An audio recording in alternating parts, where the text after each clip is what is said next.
It's a gorgeous film. Obviously, Alan Rickman directed it. He's also in it. Clearly, he plays King Louis XIVs, the sun god himself. Please join me in welcoming Alan Rickman.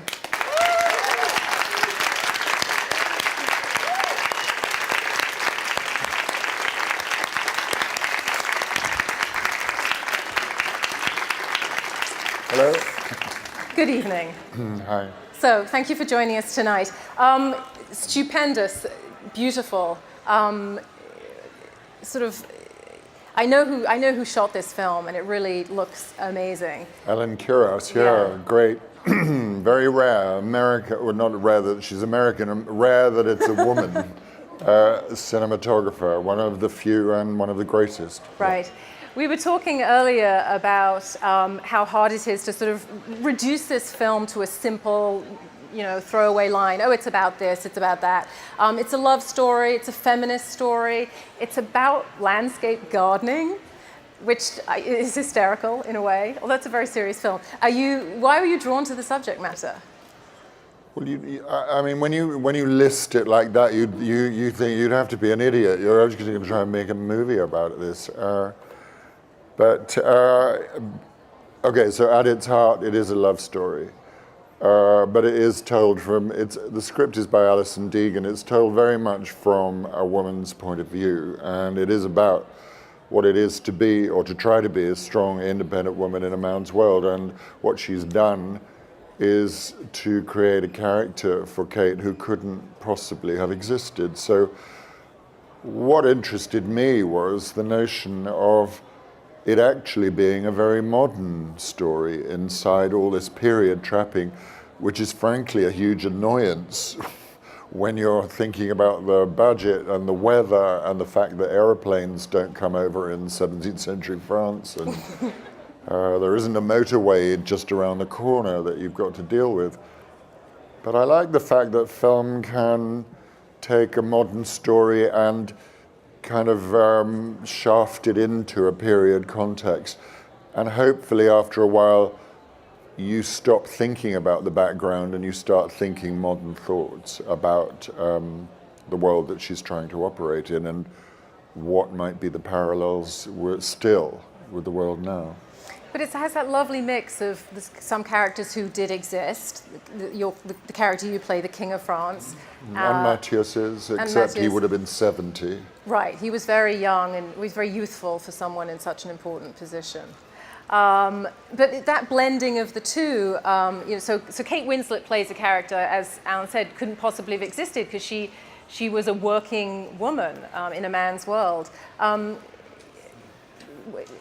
Where do you think that came from in the head of the writer? I mean, to come up with a landscape gardener as well in the court of Versailles. I know. Well, Alison's a very passionate gardener. Are you? No. Not a gardener at all? No, I'm a passionate goer to gardens. Right. And sitter in gardens. In other people's gardens. That they've planted, Oh, this is very beautiful, thank you. No, Alison's a very passionate gardener, passionate about gardening, and she's also passionate about that period of history. She's an actress. Her husband, Sebastian Barry, is a very celebrated novelist and playwright in Ireland, and she'd had her kids and she thought, I'm going to do something. And so she sat down and wrote a script. And because she knew I knew her husband, she put it in the post. Really? It's as simple as that, really, in one sense. And then you pick this script up, which is 180 pages originally. And as I've told this story before, but it's true, she is dyslexic, and so it's 180 pages of the only punctuation, and it was commas every 3 words. So it was tough to read, but at the same time, a real test of the fact that you kept turning the pages and thought, this writing is really fresh and original, and not just because of a kind of Irish lift to the narrative or to the dialogue that is there, just because of her take on the story. It's I hadn't really read anything quite like it. The dialogue is quite beautiful. you play the King of France. Let's look at a scene where you're getting dressed up, because I think this is a scene where we're going to hear the language. Okay. Can we run that clip? No? Wonderful. I love the way you directed this scene. I love the close-up on the clothes going on, the man becoming the king. It reminds me of the scene in Life of Galileo, the Brecht scene. All right, yeah. Tell me what went into your ideas of shooting that scene. Alison wrote a scene where Louis was making that speech to a ballroom of 300 courtiers. Those of us in charge of the budget said, we can't afford that. So I said, why don't you go away and rewrite it as Louis practicing it in front of his children? Because then we only have children. 5 of them on the floor. And actually it's an example of how limitations sometimes free your imagination, and it actually turns out to be a much better way of doing it, because of course that's something else that could never have happened. Louis' dressing and levées took 2 hours with hundreds of people waiting outside to be then received. But the slow putting on of every item of clothing and the wigs and the shoes and everything, and it was a huge event. Does it help your performance as all those clothes go on to become the king, or not so much? Costumes help your performance, whatever it is, because it's part of the character you're playing, whether it's an old sheet or or that kind of stuff. And there are rules to how you walk and how you talk as soon as you put that on. These are people who had dancing lessons and walking lessons from the time they were 5. So the clothes are there. They're there to design, especially in Louis' case, to show off every part of your body to its best advantage. Those wigs were only invented by Louis because he started to go bald and he didn't like that. So he went to the opposite of bald, which is like the hugest thing you could put on your head. Thank God we didn't go for period accuracy, because it would have weighed 5 kilos. Really? And God knows what would have been living inside it as well. Yeah. Well, thank God men these days aren't so vain. When you wear all that stuff, do you think, oh, I'm so happy I was born in the 20th century? Well, when you're trying to go to the bathroom, yeah. Definitely. Let's talk about Kate Winslet. You've worked with her before on Sense and Sensibility. Stupid question, because obviously she's one of the best young actresses around, but why did you want her to play Sabine de Barra? Well, it's not a stupid question, but it's an obvious answer. She is an amazing actress. Why is she an amazing actress? Because she works so hard, because the work ethic is so great, because she hangs on to a sense of humor, because she is a Democrat on the set, and utterly caring and sharing and listening to her fellow actors. And she's never lost certain things that I met when we worked together the first time when she was 19. And also, the miracle of her work is she opens her mouth and you believe it. And if you're creating a character that couldn't have existed, a huge part of her job is to make us believe that she did. And she does. She's wonderful. Louis XIV was,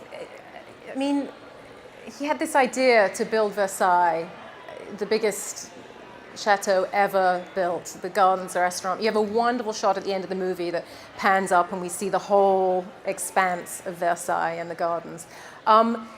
He's a little cracked, it seems, to take on this venture, and I thought, well, is filmmaking a bit like, can you compare filmmaking to what he was doing, sort of running all these different departments and making sure everything comes together for a window to perfection? Yeah, I don't think he had 3 producers breathing in his ear about, we have 3 days here, you cannot go over. And he probably didn't understand over budget. He wouldn't have understood that at all. No, what he did was took Lenotre by the shoulders and pointed at a mosquito-ridden swamp and said, build me Versailles here. And 18,000 people got on with it. at some 18,000. cost. Yeah, and then when we went to Versailles on a kind of field trip, the Louis expert took us, we were in the Hall of Mirrors, and he pointed up and said, number one, there were 10,000 candles that had to be lit every night here. And number two, this mural that we're looking at on the ceiling, probably within a week of it being finished, it was black from all the smoke from the candles. So there's the madness and the vaulting ambition. And even the fountains, the irrigation was such a problem that as he took all these people on the tour of all his beautiful fountained gardens, there's some poor sod running around and turning one fountain off and the next one on because they couldn't have them all going at once. It's astounding, really. But go there if you haven't been, because it's breathtaking. Right. I think the best scene in the movie is when you're in a garden, having a rest, enjoying the garden, as you said. Your wig is off, and Kate. Well, I'm very upset because my wife has died, so it's not just having a rest. But, you know, Louis XIV is not allowed to express human emotions, and there's nowhere for him to just be quiet. So, you're right. He takes himself to this little garden and sits there, but removes the trappings. And then Kate comes in and she thinks he's a gardener. So Kate Winslet's character thinks he's a fellow gardener, so she's not scared to talk. You have this wonderful back and forth conversation that becomes very profound. Yeah. But I have to say, you're the master of minimalist facial acting with one eyebrow, perhaps. So I think we have to show them the clip. Can we show them the clip in the garden?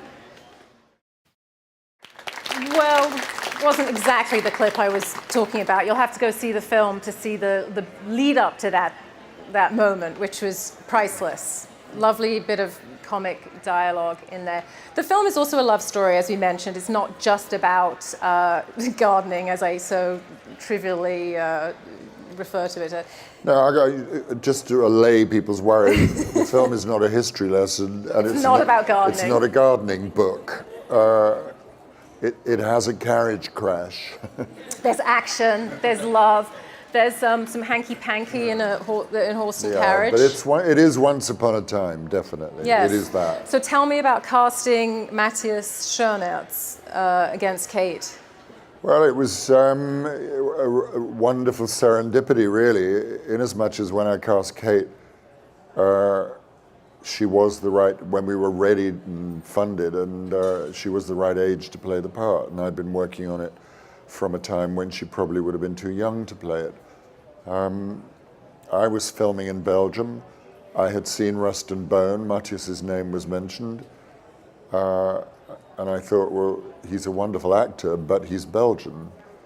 And we all have to be speaking the same language with the same accent.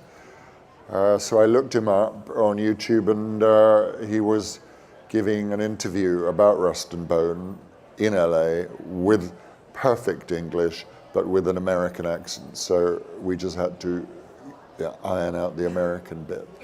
Well, have you seen Far From the Madding Crowd? I mean, he's in that with an English accent. Well, he did that after us. After you?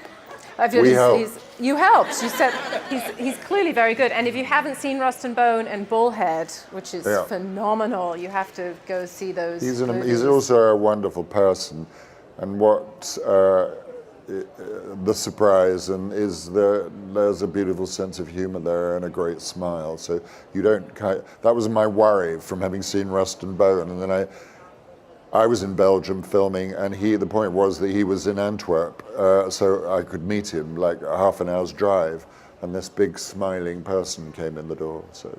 Mm-hmm. You mentioned that you've been working on this for a long time, since Kate was too young for the part.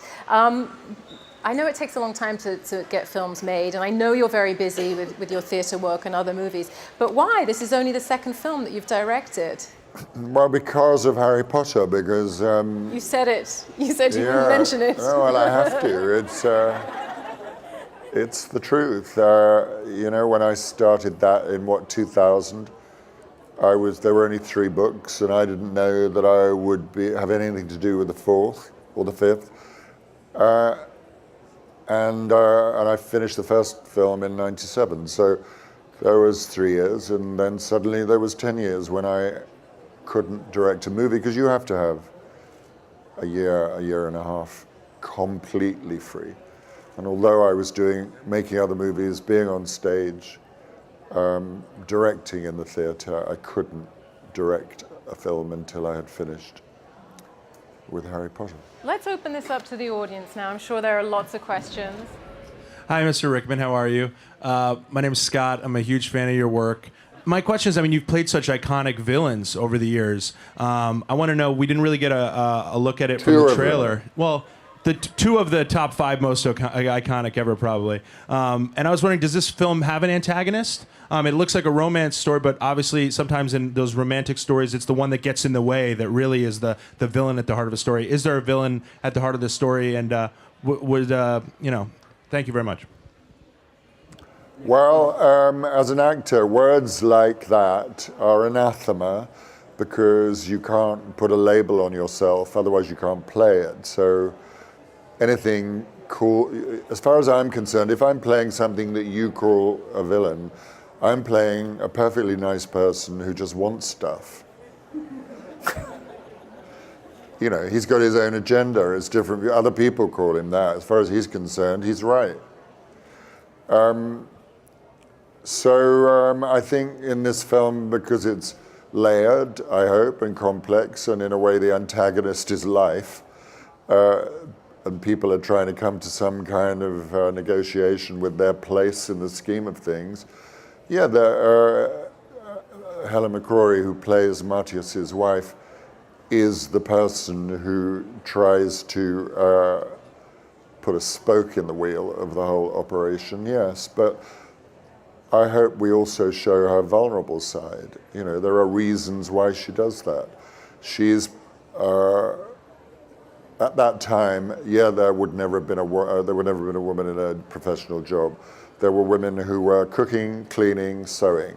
At the other end of the spectrum, there were women standing around looking pretty until they stopped looking so pretty, and then they got dumped.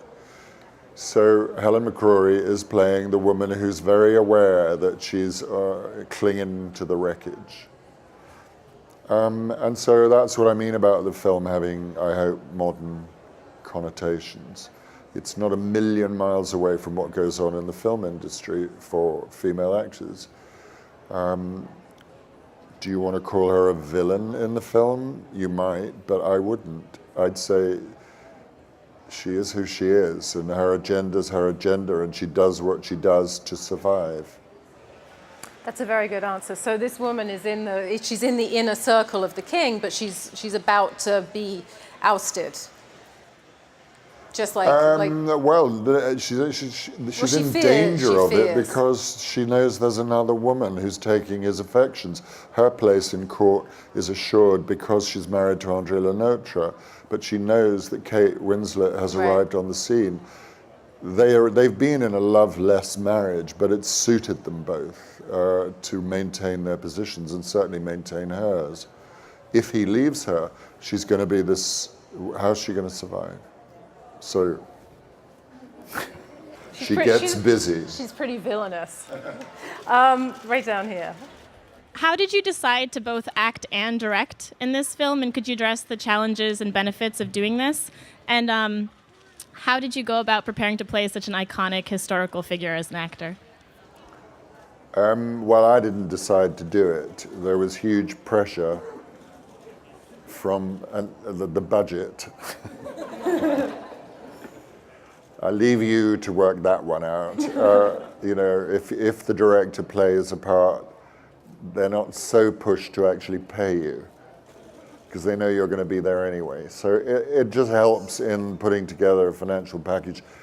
I wasn't that keen, but he's not in that many scenes. And the good news about Louis XIV is that he doesn't move anywhere.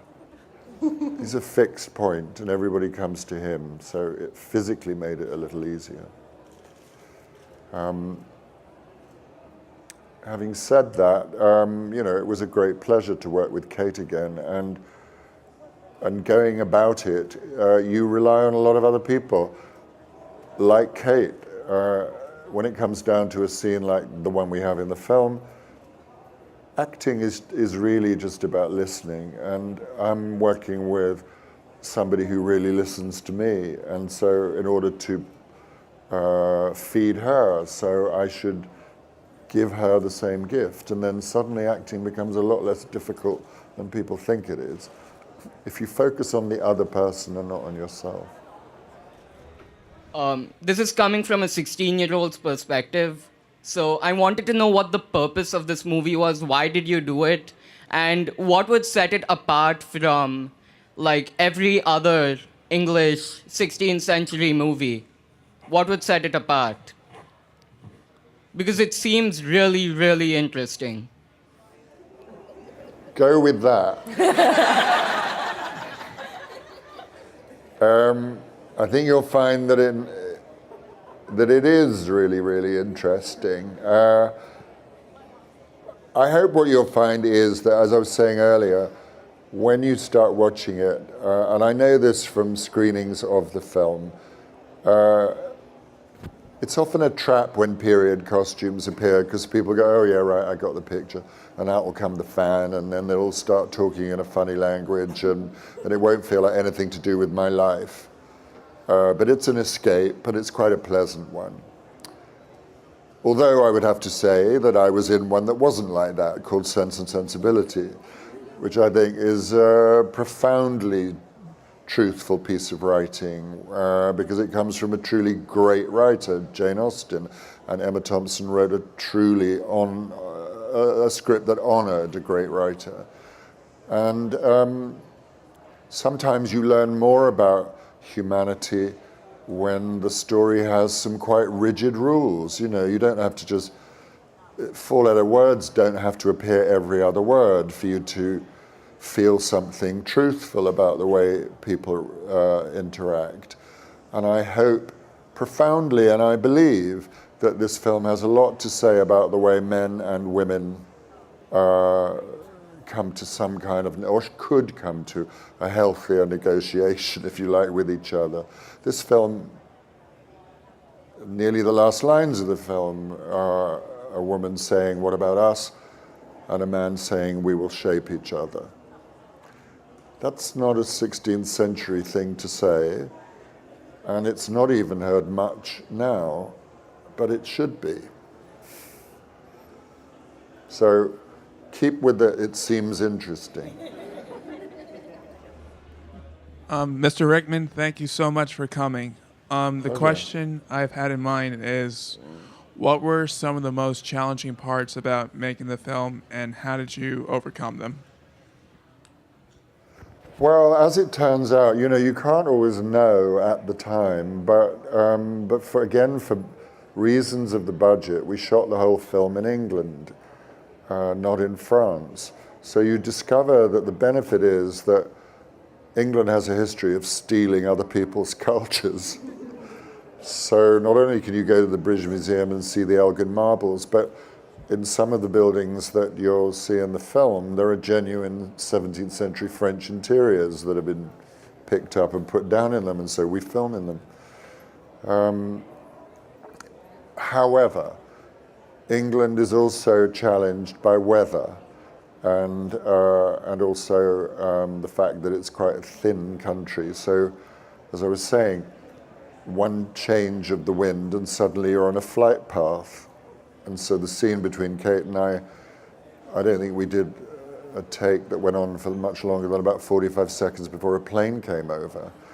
And then the poor sound guys are coming out from a bush having twiddled their knobs, but they can't get rid of the motorway that's just around the corner. You have sun, cloud, cloud, sun, wind, still, cloud, sun. So then you get back into the editing room and you think, how are we ever going to cut this together? So fortunately, England's also full of great technical experts. So the grading departments turn a cloudy day into a sunny day, and vice versa, and somehow or other, because you think this is going to be impossible. Timing, we shot the whole film in 40 days. And it's a huge undertaking. When I looked at the call sheet every day, God, how are we going to get through this? Time, budget, weather. Usual thing. And probably somebody with a vast budget will tell you the same. Right. I'm afraid that was the last question we have time for. Please go and see it though, because it's not as effortful as it sounds. No, it's delightful. Mr. Alan Rickman, thank you so much. Thank you very much. And we look forward to your next film. Well, not rare that she's American, and rare that it's a woman cinematographer, one of the few and one of the greatest. Right. We were talking earlier about how hard it is to sort of reduce this film to a simple, throwaway line. Oh, it's about this, it's about that. It's a love story, it's a feminist story. It's about landscape gardening, which is hysterical in a way. Although it's a very serious film. Why were you drawn to the subject matter?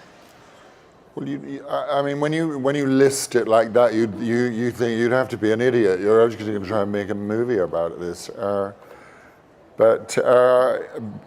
Okay, so at its heart, it is a love story. But that blending of the two, so Kate Winslet plays a character, as Alan said, couldn't possibly have existed because she was a working woman in a man's world. Where do you think that came from in the head of the writer? I mean, to come up with a landscape gardener as well in the court of Versailles. I know. Well, Alison's a very passionate gardener. Are you? No. Not a gardener at all? No, I'm a passionate goer to gardens. Right. And sitter in gardens. In other people's gardens. That they've planted, Oh, this is very... but it is told the script is by Alison Deegan. It's told very much from a woman's point of view, and it is about what it is to be, or to try to be, a strong, independent woman in a man's world. And what she's done is to create a character for Kate who couldn't possibly have existed. So what interested me was the notion of it actually being a very modern story inside all this period trapping, which is frankly a huge annoyance when you're thinking about the budget and the weather and the fact that aeroplanes don't come over in 17th century France, and there isn't a motor. It's a gorgeous film. Obviously, Alan Rickman directed it. He's also in it. Clearly, he plays King Louis XIV, the sun god himself. Please join me in welcoming Alan Rickman.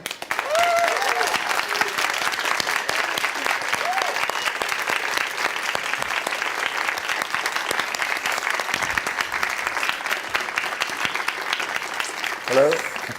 Good evening. Hi. So, thank you for joining us tonight. Stupendous, beautiful. I know who shot this film, and it really looks amazing. Alan Rickman, yeah, great, very rare America way just around the corner that you've got to deal with. But I like the fact that film can take a modern story and kind of shaft it into a period context. And hopefully after a while, you stop thinking about the background and you start thinking modern thoughts about the world that she's trying to operate in and what might be the parallels still with the world now. But it has that lovely mix of some characters who did exist. The character you play, the King of France. And Matthias's, except he would have been 70. Right, he was very young and he was very youthful for someone in such an important position.